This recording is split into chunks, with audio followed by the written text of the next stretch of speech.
High, good morning and welcome back to this channel. প্রায় 1.5 মাস পর আমি আবার ভিডিও দিচ্ছি। সেটা কেন সেটা আমি একটু পরে জানাচ্ছি। আপাতত এটা হলো রথের দিনের ভিডিও, যেদিন আমাদের বাড়িতে ছিল একটু সত্যনারায়ণ পুজো। যে পুজোটা প্রতিবারই রথের দিন আমাদের বাড়িতে মেজো করে থাকে, তো সেটারই তোড়জোড় হচ্ছিল আর কি সকাল থেকে। আর ভোগের জন্য এখানে সমস্ত কিছু আয়োজন করা হচ্ছিল, লুচি থেকে শুরু করে আরো যা যা দরকার। আর যে কারণে আমি এতদিন ভিডিও দিইনি, একটা মানুষের লাইফে কখন কি হয় কেউই আমরা জানি না, সেরকম আমরাও জানতাম না এরকম কিছু হবে। এটা হলো আমার দাদু। তোমরা হয়তো আমার দাদু ঠাম্মার অ্যানিভার্সারি ব্লগটা দেখেছো, আর দাদু এখন আমাদের মধ্যে নেই। এই ফটোটা সেই তখন অ্যানিভার্সারির ফটোই ছিল।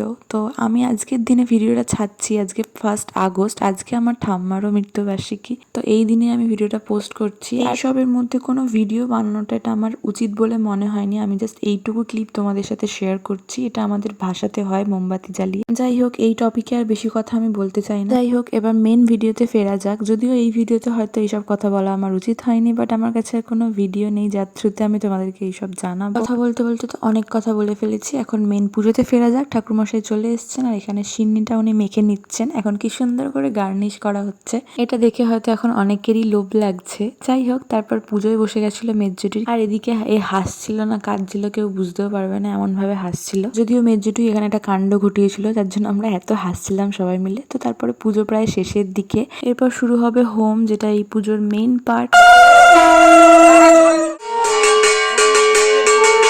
হোমের আগুন তো অনেক দূরই উঠেছিল আর আমাদের পুজোও কমপ্লিট হয়ে গেছে। এখানে সমস্ত প্রসাদগুলো রয়েছে। আর সেদিন যেহেতু ছিল রথ, তো বাইরে বেরিয়ে আমরা একটু রথও টেনে নিলাম। আর সব কিছু শেষে এই পাকা বুড়িটা বসেছিল চা আর বিস্কুট নিয়ে। কিরকম পা দুলিয়ে দুলিয়ে বিস্কুট আর চা খাচ্ছিল, এটা এত চা খোর। এরপর বিকাল হতেই সবাই আসতে শুরু করেছিল, তো সবাইকে প্রসাদ দিতে হতো, তাই জন্যই বসে গেছিলাম। তো দেখা হচ্ছে আবার নেক্সট ব্লগে নতুন কিছুর সাথে। ওকে, বাই।